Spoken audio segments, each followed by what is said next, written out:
Hai Tribuners, jumpa lagi dengan saya Sunarko dalam acara Sanjiwani, Santapan Jiwa dan Jasmani. Bagaimana kabar Anda hari ini? Semoga masih sehat dan bahagia selalu ya, sehingga tetap bisa positif dalam menyikapi keadaan yang kita hadapi, pandemi ini.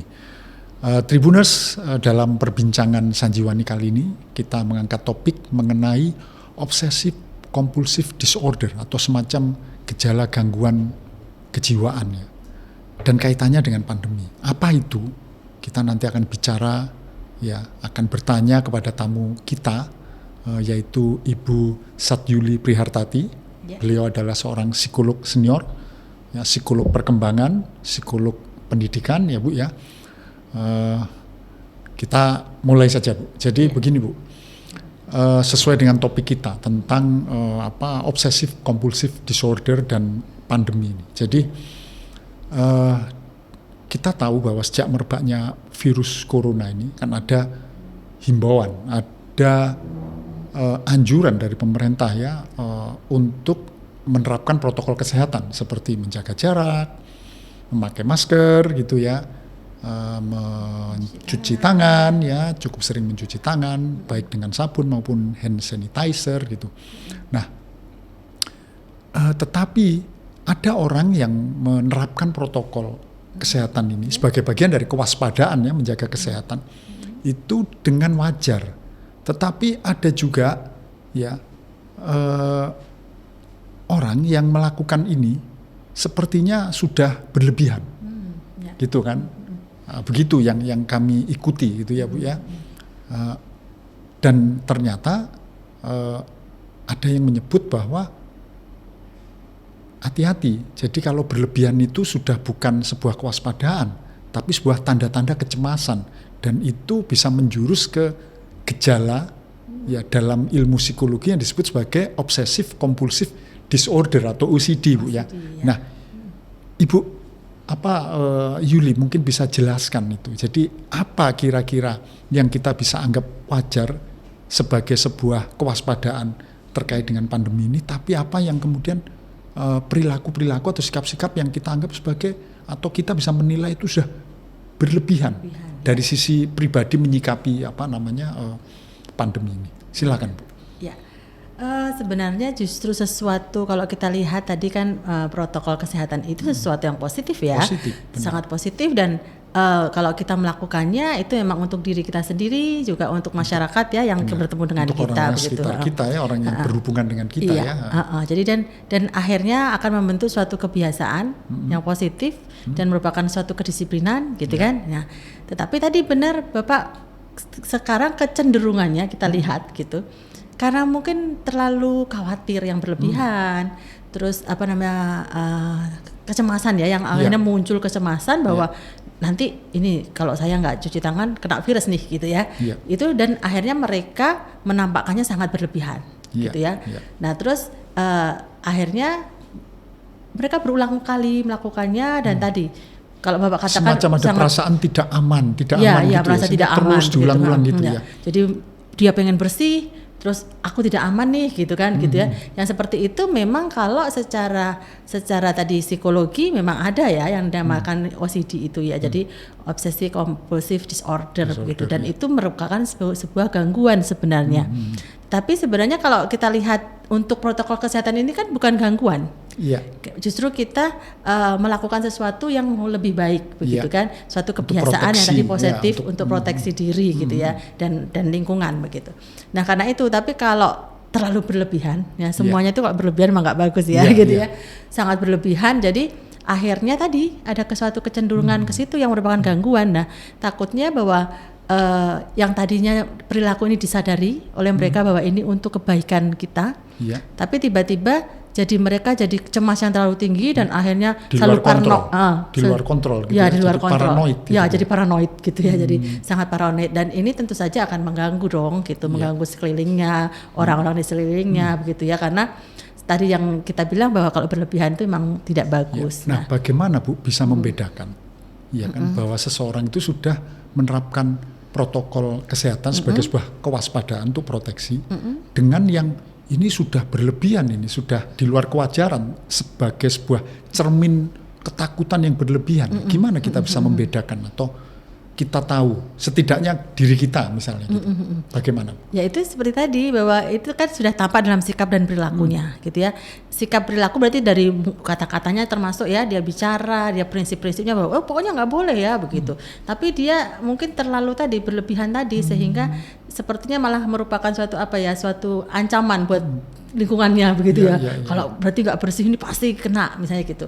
Nah kalau sudah seperti itu baru kita perlu jajaki lebih lanjut gitu loh Pak. Perlu digali lebih dalam iya, gitu ya Bu ya. Kok bisa seperti terjadi begini gitu ya. Jadi karena situasi dan kondisi pandemi ini akan memicu begitu kok ada gangguan nantinya gitu. Nah, yang kita ketakutin kan begitu. Kalau terus muncul malah jadi gangguan, bukan suatu proteksi diri tadi, tapi malah jadi gangguan gitu. Dan akhirnya mengarah ke tadi. Sebenarnya kalau kita bicara soal OCD, sebenarnya kan itu gangguan yang sudah ada dalam dirinya. Dan artinya bukan karena pandemi ini ya. Bukan. Artinya dia sebenarnya sudah punya potensi itu iya, gitu ya. Iya. Jadi dia sudah punya potensi itu dan dia dia sebenarnya tidak bisa mengontrol, tapi sebenarnya kalau OCD masih bisa menyadarinya Pak. Jadi kesadaran bahwa ya aku memang terlalu kok nggak rasional ya perilakuku begitu ya. Kok berlebihan ya. Sebenarnya mereka yang menyadari itu, tapi mereka tidak bisa mengontrol dirinya untuk tidak menghentikan gitu ya, menghentikan perilakunya itu gitu. Nah kalau kita bicara soal itu OCD berarti sebenarnya merupakan satu gangguan. Itu kan ya itu kalau untuk kita masyarakat yang sekarang lagi menghadapi pandemi gitu ya, yang tadinya kita nyaman-nyaman saja malah jadi nggak aman dong dengan orang-orang yang punya kecenderungan ke gangguan ini gitu. Ya jadi begini Bu, ya kan ini kan dalam tanda kutip musuhnya ini kan nggak kelihatan, virus ya. Iya betul. Nggak kelihatan. Memang kemudian seperti menjadi ada alasan untuk kan nggak kelihatan musuhnya, jadi harus begini begitu gitu kan. Menjadi berlebihan itu kan artinya. Nah ini sejauh pengamatan Ibu, apakah sesungguhnya gangguan OCD ini potensinya itu sebetulnya sudah ada dan cukup banyak, tapi sebelumnya nggak kelihatan, dan kemudian dengan pandemi ini muncul ke permukaan gitu kan, sehingga kelihatan siapa yang OCD dan siapa yang tidak. Bagaimana itu? Apa seperti itu Bu? Ya, bisa jadi seperti itu, bisa jadi seperti itu. Karena kalau kita bilang bahwa ada suatu kontrol diri, orang yang memiliki kontrol diri dan pengendalian diri yang baik mungkin ya sebenarnya dia udah punya kecenderungan yang OCD nih, tapi mereka karena kontrol diri yang baik, jadi mereka bisa lah istilahnya menyikapinya gitu, bahwa tidak keterlaluan. Jadi akhirnya kita lihat bahwa beliau melakukan sesuatu itu positif gitu kan. Wajar gitu ya. Jadi dia menjaga kebersihannya positif. Karena OCD itu berhubungan dengan biasanya kebersihan, keamanan, sama sesuatu keadaan bentuk gitu loh Pak. Jadi misalnya satu bentuk salah, mereka menganggap itu salah deh, nggak bisa gitu. Jadi biasanya menyangkut seperti itu. Jadi kalau memang wajar-wajar saja, itu bagi orang OCD sebenarnya kalau bisa kontrol dirinya bagus, itu mereka akan berperilaku hidup bersih, terus juga memang menjaga keamanan dengan bersih ya, dengan baik, terus juga tadi dia memang menata sesuatu ya dengan semestinya gitu, tidak berlebihan gitu ya. Tetapi ya itu tadi dia nggak nampak kan sebenarnya, tapi perilakunya oke. Tapi dengan sekarang pandemi seperti ini kan ada ya istilahnya gangguan lingkungan juga kan ini, gitu kan ya. Dengan pandemi seperti ini kita terbatas geraknya dan segala macam begitu, dan kita ketakutan pada diri, pada virus itu sendiri yang tidak nampak ya, musuh yang nggak nampak. Akhirnya muncul gitu yang tadinya sebenarnya sudah bisa diredam, muncullah begitu. Nah ini perlu kita sikapi, orang-orang terdekat yang tahu kan Pak dengan perubahan seperti itu. Jadi kita harus sikapi supaya tidak tadi jadi benar-benar gangguan OCD-nya muncul. Itu apakah mirip dengan perfeksionisme ya Bu ya kira-kira? Kalau perfeksionisme sebenarnya ada lagi yang berbeda Pak. Jadi gini, kalau OCD itu merupakan suatu sebenarnya kecemasan yang sangat tinggi dari cara berpikir kita gitu ya, dari kognitif kita. Tapi kalau perfeksionis itu menyangkut kalau kita bilang OCPD ya. Jadi obsesi kompulsif personality Disorder. Jadi merupakan gangguan kepribadian. Jadi bukan gangguan kecemasan ya. Kalau OCD gangguan kecemasan. Tapi kalau kalau OCPD itu adalah gangguan kepribadian. Nah, gangguan kepribadian ini menyangkut tadi orang yang terlalu perfeksionis. Ada perbedaan di situ Pak ya. Jadi kalau untuk OCD itu mereka sebenarnya menyadari bahwa perilakuku itu berlebihan sebenarnya. Tapi mereka tidak bisa mengontrol itu, gitu kan? Mereka tetap lakukan itu. Tapi kalau orang yang OCPD itu kan itu gangguan kepribadian, beliau merasa semua perilaku itu benar. Jadi menganggap dirinya benar dan yang lain itu salah. Apakah OCPD itu mungkin karena itu gangguan kepribadian itu sifatnya lebih menetap, permanen, sedangkan OCD tidak, apa begitu Bu? Sebenarnya kalau kita bilang permanen memang OCD pun Pak ini sebenarnya sangat sulit disembuhkan. Tidak mudah gitu Bu? Iya, tidak mudah disembuhkan. Apalagi yang tadi gangguan kepribadian ya, karena itu mengganggu kepribadian beliau, itu ya seseorang itu akhirnya ya tadi tetap akan lebih sulit memang karena dia sangat tadi yang Bapak katakan perfeksionis sekali. Nah kalau kita di dalam dunia kerja, di dalam dunia ya bergaul itu juga kalau ada orang yang sangat perfeksionis kan lingkungannya jadi merasa ini ya. Mungkin ada beberapa hal yang merasa tertekan, tertuntut gitu ya Bu ya. Pertamanya biasanya enak nih ada orang perfeksionis kita oke. Tapi lama-lama itu tadi ya ada tuntutan jadi kayak beban buat mereka untuk mengikuti dia gitu Pak, mengikuti orang-orang yang OCPD ini begitu. Iya, jadi nah ini Bu karena ini sebuah gangguan, sebuah disorder, ya kan?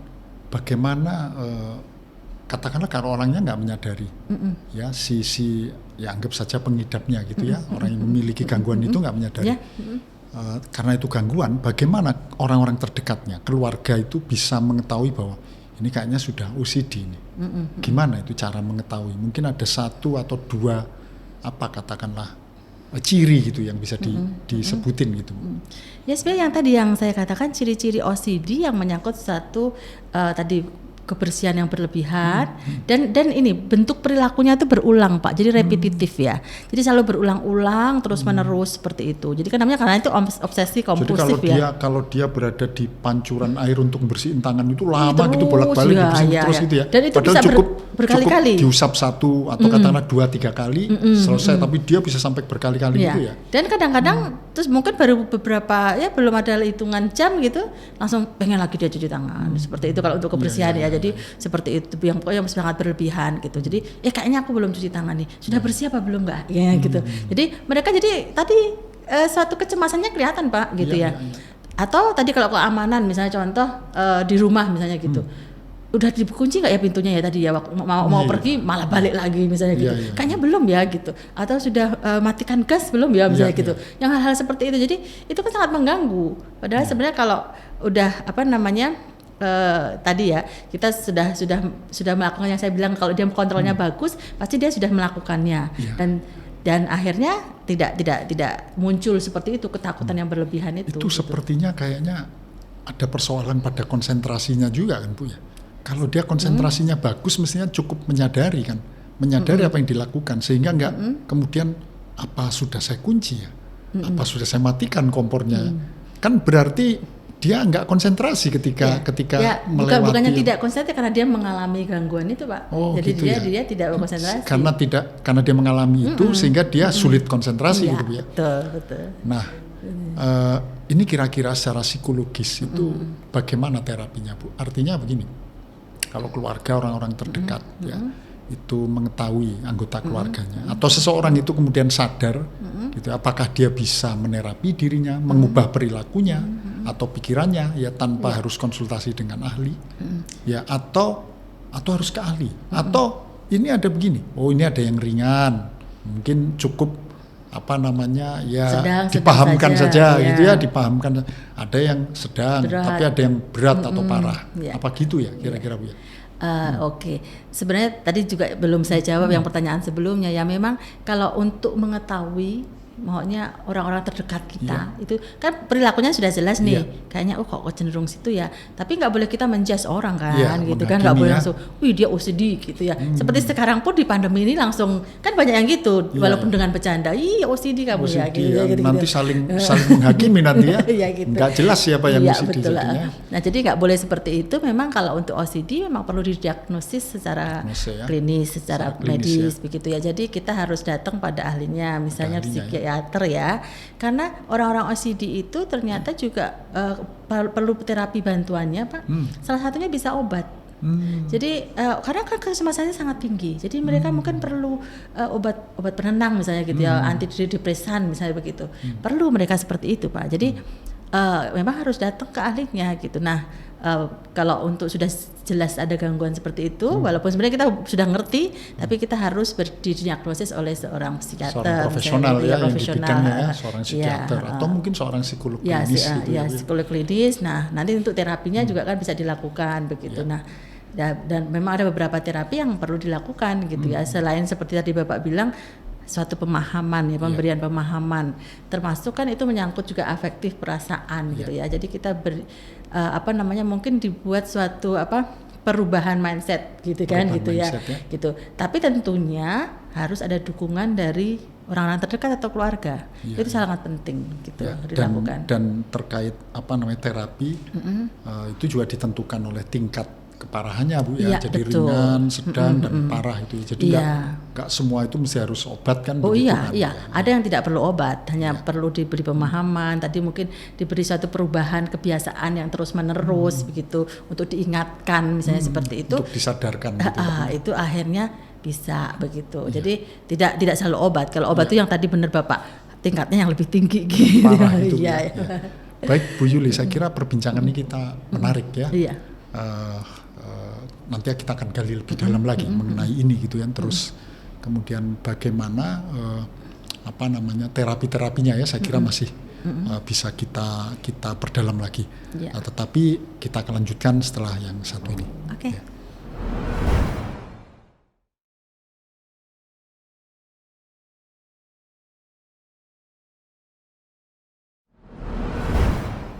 Sekarang kita bicara Bu Yuli tentang terapi. Ya, jadi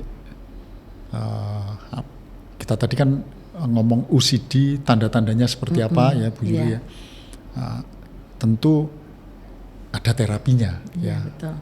Ya ada ya dalam tanda kutip obatnya, dalam tanda kutip ya penyembuhnya begitu Bu ya.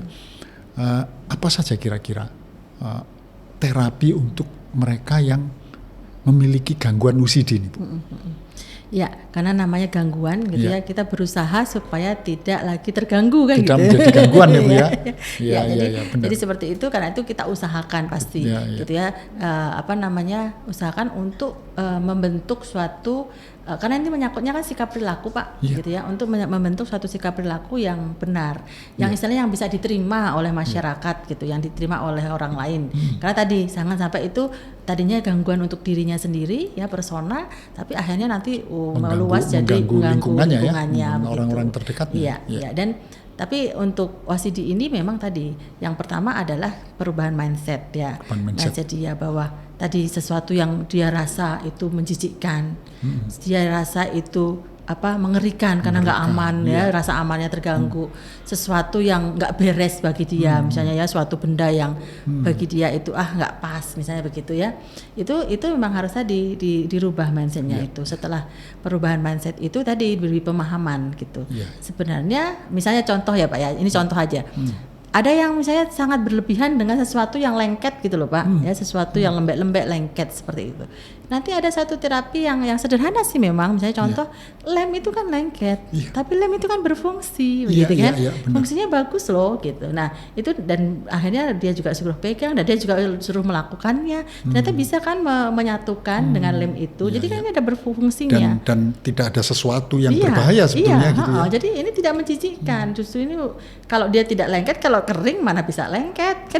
Mana bisa menyatu begitu. Nah hal-hal seperti itu pemahaman. Tentunya itu kita rubah seperti itu, diberikan pemahaman, dan mungkin juga perlu juga saat kayak diskusi kelompok juga Pak. Gitu. Jadi itu kognisinya yang disasar ya, pemahamannya ya. Jadi kalau dia selama ini ya orang yang memiliki OCD itu tadi takut atau berlebihan ya, takut berlebihan terhadap sesuatu, melalui pemahaman dia didorong untuk justru berhubungan dengan sesuatu itu gitu ya, betul. Untuk justru menghadapi sesuatu itu, bukan malah diajak menjauh, bukan ya Bu ya? Iya, justru kalau kita bilang itu shock terapi, tapi dengan shock itu bukan tuh langsung di-shockkan gitu, enggak, tapi pelan-pelan gitu sampai pada benar-benar dia sudah bisa menerima itu. Secara kognisi, secara pemahaman secara udah bisa ya. Jadi memang pertama memang yang kita rubah kan memang pikirannya ya. Walaupun nanti akhirnya juga ada afeksinya juga perlu, perasaannya gitu. Itu nanti kita rubah. Dan nanti tembusnya itu nanti ke perilaku kan? Iya gitu, jelas. Jadi dia akan perilakunya yang tadi bisa diterima oleh sekitarnya. Gitu. Jadi artinya terapinya itu melibatkan kognisi, jadi menyentuh aspek kognisinya, betul. menyentuh aspek afeksinya, perasaannya gitu ya. Kemudian ini nanti menjurus ke sikap gitu dan ya. perilaku. Ini apakah atau perilakunya? Ini apakah begini? Itu tadi kan tidak cukup mudah gitu Bu ya untuk melakukan perubahan gitu. Iya, betul. Ini berarti membutuhkan waktu ya Bu ya. Ada semacam masa gitu ya. Iya, betul. Untuk memahamkan sesuatu yang baru, untuk menanamkan perilaku yang baru, sehingga muncul juga perasaan yang baru, begitu ya Bu ya? Iya, perlu waktu Pak. Dan tadi yang kalau tadi kan itu sesuatu personal. Nah, tapi akhirnya kan kita juga perlu dukungan dari orang-orang sekitar. Dari terutama yang terdekat adalah keluarga pastinya ya. Dari keluarga, dan dukungan keluarga itu sangat penting sekali. Begitu mereka akan membantu pastinya. Begitu juga tadi yang saya bicarakan juga perlu diskusi kelompok misalnya begitu dengan orang lain gitu yang untuk tadi juga menanamkan pemahaman tadi gitu bahwa yang lain nggak apa-apa kok dengan begini gitu ya. Juga supaya terungkap sebetulnya apa sih yang ada di pikirannya kok sampai kemudian berlebihan dalam menyikapi ya. Iya. Nah seperti itu. Jadi kalau itu sudah dilakukan itu gitu. Berarti mirip terapi curhat itu kayaknya. Iya bisa juga ya. Tapi ini menyangkut sikap perilaku loh Pak yang lebih yang tadinya sebenarnya sekedar curhat ya Bu ya. Maksudnya gini, sikap perilaku yang sebenarnya dia sadar tapi perilakunya nggak disadari. Nah, makanya jadi dia sadar ini perilaku tuh salah begitu. Ini salah nih kayaknya aku memang berlebihan, tapi dia nggak bisa kontrol tadi yang saya katakan tidak bisa kontrol. Jadi tadi dia menyadari tapi sebenarnya itu perilaku yang memang irasional gitu. Nah seperti itu. Jadi dia tahu itu. Tapi dia nggak bisa mengendalikan gitu ya. Betul. Ya baik Bu, itu menarik sekali tadi penjelasannya ya. Nah ini kira-kira ya sebelum kita di ujung acara, apa yang bisa Ibu rangkum dari perbincangan kita mengenai OCD ini? Iya, kalau mungkin ada suatu kata-kata yang perlu kita ini Pak amini gitu ya, amini ya. Jadi jangan terlalu cemas, jangan terlalu takut dengan situasi pandemi seperti ini. Bahwa akhirnya orang yang saat ini kita bicarakan bahwa mempunyai kecenderungan OCD sebenarnya tidak. Jadi kita bilang bahwa obsesi kompulsif jangan menjadi suatu gangguan. Jangan menjadi sebuah hambatan gitu ya. Hambatan dan gangguan. Tetapi jadikanlah itu menjadi suatu kebiasaan yang positif. Ubah menjadi kebiasaan positif gitu ya. Bisa ya. Sehingga kita personal itu tidak melakukan sesuatu dengan naif.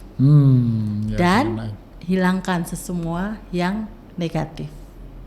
Terima kasih Bu Yuli atas kehadirannya di acara Sanjiwani kita kali ini. Tribuners, ya demikian pembicaraan kita tentang gejala-gejala obsesif kompulsif disorder atau OCD ya, di era pandemi ini, yang ternyata pandemi ini itu apa yang selama ini berada di bawah permukaan ya hanya potensi. Pandemi ini membuat mencuat orang-orang atau person-person yang ternyata punya gangguan yang disebut obsesif dan kompulsif. Ya. Saya kira pembicaraan ini cukup berisi dan semoga bermanfaat ya untuk Anda semua Tribuners. Kita jumpa lagi di lain kesempatan acara Sanjiwani yang berikutnya ya Bu Yuli. Terakhir jangan lupa Tribuners untuk like, subscribe akun media sosial Tribun Bali dan juga baca berita-berita terkini di www.tribunbali.com serta baca koran Tribun Bali. Terima kasih, sampai jumpa. Semoga Anda tetap sehat dan bahagia. Baca berita selengkapnya di www.tribunbali.com. Baca juga koran Tribun Bali. Dan jangan lupa follow, like, komen, dan share Facebook, Instagram, dan YouTube Tribun Bali.